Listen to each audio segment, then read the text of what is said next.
Mentalidade de rebanho é muito perigoso. Pessoas gostam de seguir pessoas, porém Jesus, em suas palavras e parábolas, sempre dizia: ouviste o que foi dito? Eu, porém, vos digo, mostrando assim que ele tinha um novo direcionamento. Meus irmãos, a paz do Senhor. Tudo bem com vocês? Família, tudo bem?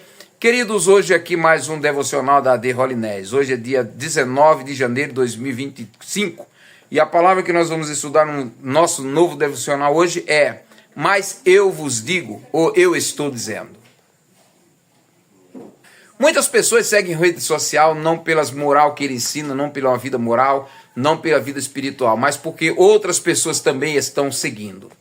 E aí se torna um perigo muito grande quando nós nos tornamos com a mentalidade de rebanho. Uma certa ministra da América, da Suécia, na verdade, ela declarou: estamos precisando de alguém que nos tire desse atoleiro econômico. Seja esta pessoa Deus ou o diabo, nós o receberemos. E quando ela declarou isso, muitas pessoas estavam ao lado dela, ao lado do que ela estava falando. Então, se torna muito perigoso. Por isso, o devocional de hoje, ele chama-nos a atenção para nós pararmos de seguir a multidão, para nós pararmos de ser esse gado aí de rebanho e ouvir as palavras de Jesus.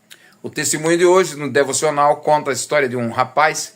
Ele disse que sempre ouvia a mamãe dele, quando ele chegava em casa, dizer: olha, filho, olha o que a mamãe diz. Ele dizia: não, mas o povo está fazendo. Ele dizia: você não é o povo, você não é a multidão.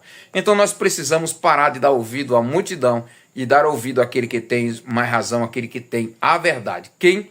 Jesus. Vamos agora para Gênesis capítulo de número 45, o desenrolar da história lá naquele jantar, naquele almoço na casa de José.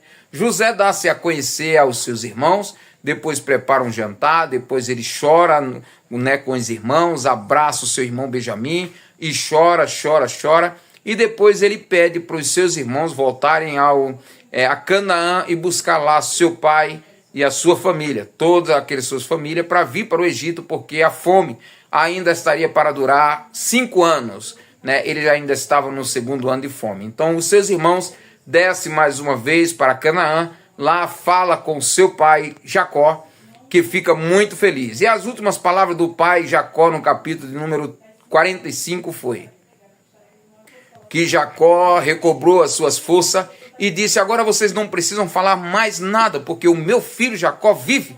Então vamos urgente para lá, porque eu quero vê-lo antes de eu morrer. A Bíblia diz que lá naquele jantar na casa de José, José chorou, José gritou, a ponto de muitas pessoas ouvir o grito de José, o grito da alma dele, gritando em desespero, né? Porque lembrando tudo do que tinha ocorrido com ele, de ser vendido pelos seus irmãos, ser maltratado pelos seus irmãos, ser jogado dentro daquela cisterna, mas o coração de José, mais uma vez, um coração perdoador.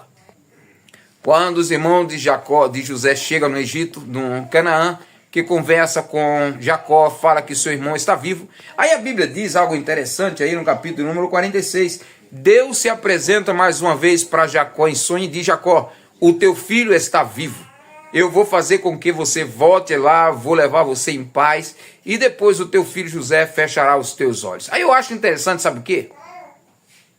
Que Deus que tinha tanta comunhão com Jacó, que Deus que sempre se revelava para Jacó, porque nunca tinha dito antes para Jacó que José, o filho dele, estava vivo. Porque Deus guardou também esse segredo tanto tempo sem nunca ter revelado para Jacó.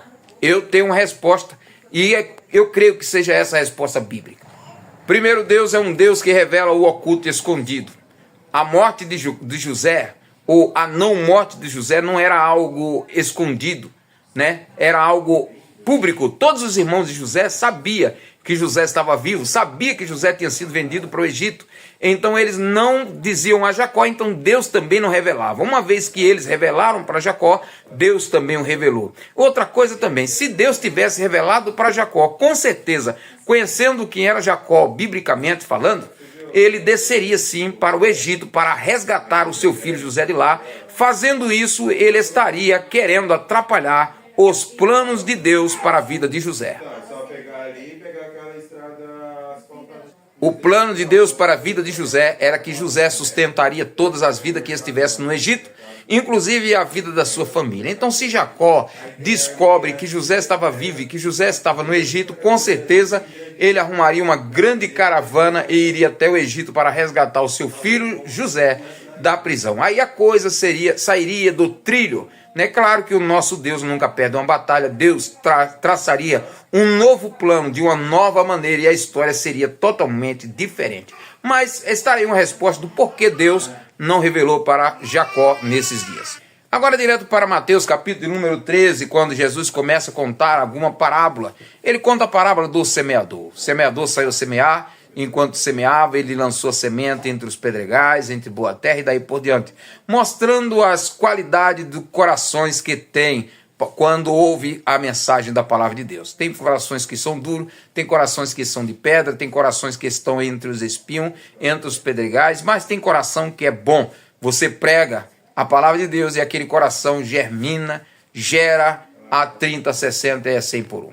Em seguida, Jesus conta a parábola do joio e do trigo, mostrando que o inimigo vem sempre semear onde tem trigo. Sempre haverá inimigos para semear dentro da casa do Senhor, dentro da obra do Senhor. Sempre vem algumas pessoas semear joio no meio do trigo. E nós não podemos arrancar o trigo e deixar o joio, nem podemos arrancar o joio e deixar o trigo. A Bíblia diz que Jesus disse, pode deixar que a colheita final entre o joio e o trigo será com os anjos do céu. Termina aqui o nosso devocional da AD Holinés do dia 19 de janeiro de 2025. Um grande abraço a todos. Amanhã temos mais.